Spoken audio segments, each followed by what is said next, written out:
Okay, so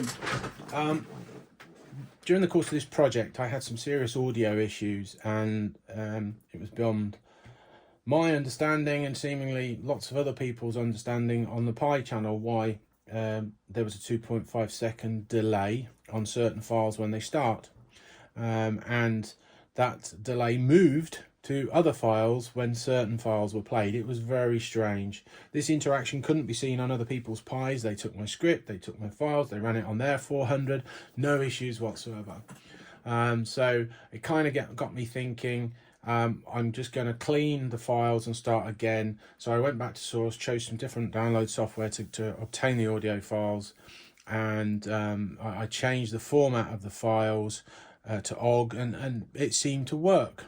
So I thought, fine, that'll do. Don't care what the root cause is. Something about moving it to OGG has cured it. Anyway, I was still intrigued as to why this issue was happening, because quite frankly, one of those OGG files that I did change was working. I made a further change to it and then it stopped working, so the issue occurred again. So I somehow introduced this bug into the file, and again, it couldn't be reproduced on any other people's system.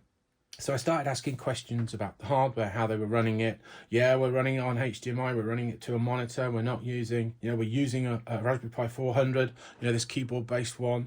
So I thought, well, I'll order myself one of these, which is basically from the Pi Hut. It's just a straightforward USB sound card that has mic in and a line out facility via the USB. And if you read the blurb on the Pi Hut, I'm guessing this takes away a lot of the resource from the sound from the 400. So if you use this, it's like an additional processor, I suppose, which it is, and therefore you're less reliant on the hardware of that, allowing that to chug away at more things. So you potentially could get better sound or do more things with the programs using it, maybe. I don't know.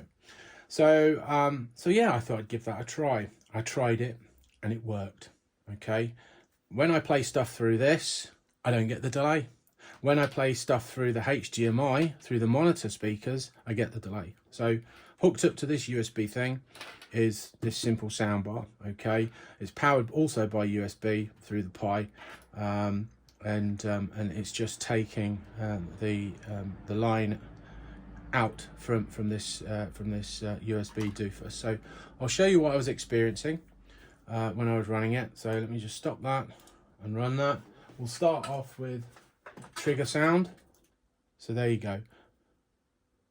No sound. Just a little echo at the end at 2.5 seconds. If I press it again, now the file stopped. Perfect. If I press it lots of times, not a problem. Okay. If I press the dodgy file now, which is the start file, it comes in at 2.5 seconds. So if I wait for that to finish and then go back to the trigger button, I'll get a delay on that again for 2.5 seconds. So that file's finished, press the trigger button, no sound. Echo at the end, I press it again, and it works. And obviously if I go back to the start button after this file's finished, the same problem happens. Okay, if while I'm pressing this, I press the start button, it works. Okay, ignore the funny echo in the background. These are really crap buttons. The debounce on them is rubbish, and it's very easy to operate them twice. So it's trying to play that file twice, and hence why there's a slight echo.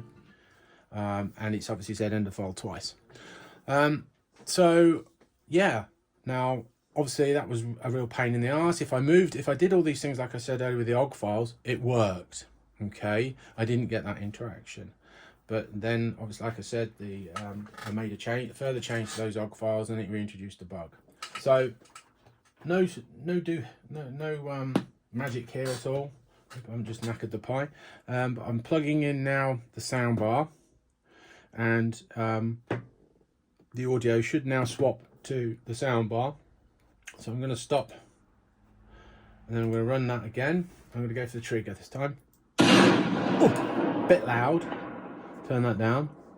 So as you can hear, it worked. It worked fine. Now if I wait for it to finish, now I go to the start file, a start button, straight away.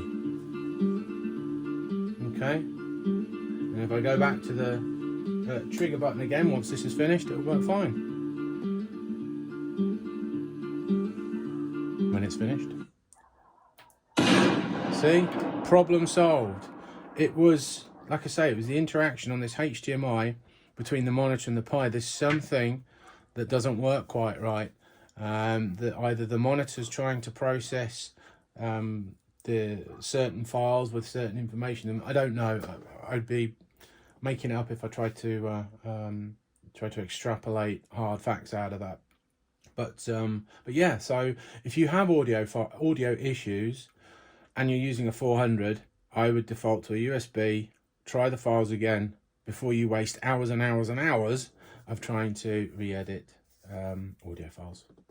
Anyway, watch out for the next video. Should be very soon for the MV01, where I'll be going through all of these buttons to prove everything's working on the real deal, and I'll talk you through the script as well.